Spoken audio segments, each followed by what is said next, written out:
अपने चैप्टर को हमें 1 साल दिया जाता है, 1 वर्ष दिया जाता है अपने चैप्टर को कंठस्थ करने के लिए, पुष्ट करने के लिए। कितनी पढ़ाई होगी, बिल्कुल मतलब जिस विषय में लगो उस विषय में एकदम। तो हम कह रहे हैं तुम्हारा जो चैप्टर है हम उसे कंठस्थ कर सकते हैं। तो हम इतने कमजोर क्यों हैं कि हम फेल हो जाते हैं?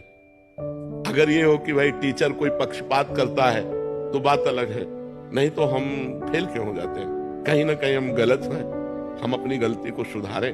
और असफलता मिलना सफलता का एक प्रतीक है कि हमें और जोश आना चाहिए। आप जीवन में कभी असफल नहीं होंगे। रात दिन पढ़ाई करो, ब्रह्मचर्य से रहो, भगवान का नाम जप करो, माता पिता की आराधना करो। कौन सी उन्नति जो तुम्हारे चरण न चूम ले? तो आप फेल कैसे हो गए? अपने विषय का ज्ञान आपको क्यों नहीं है? ऐसा तो कोई चैप्टर प्रश्न दिया नहीं जाता जो क्लास का ना हो।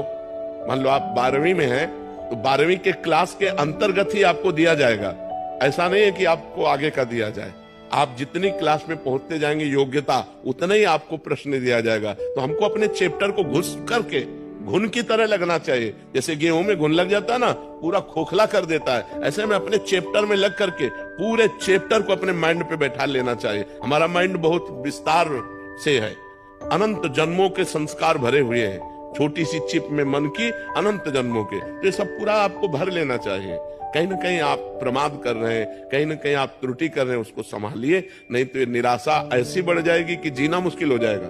बच्चे अभी बच्चे हैं ना, अब जैसे देखा कि जैसे इन्होंने कहा हमारे दोस्त सफल हो रहे हैं, तो दोस्तों के सामने नीचा, घर परिवार में जाने पर कि यार हमने यार इतने रुपए लगाए और तुम फेल हो गए, यार ठीक नहीं है।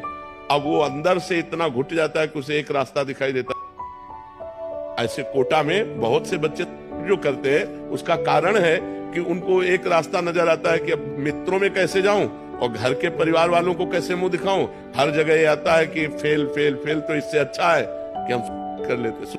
कोई रास्ता थोड़ी है। आप भूत प्रेत बनोगे, फिर नाना प्रकार के और दुख भोगोगे। हमें चाहिए कि हम अपनी गलतियों का सुधार करें। मोबाइल में रील देखने में समय बर्बाद ना करें, गेम देखने में बर्बाद ना करें, गर्लफ्रेंड बॉयफ्रेंड वाली झंझट में ना पड़े।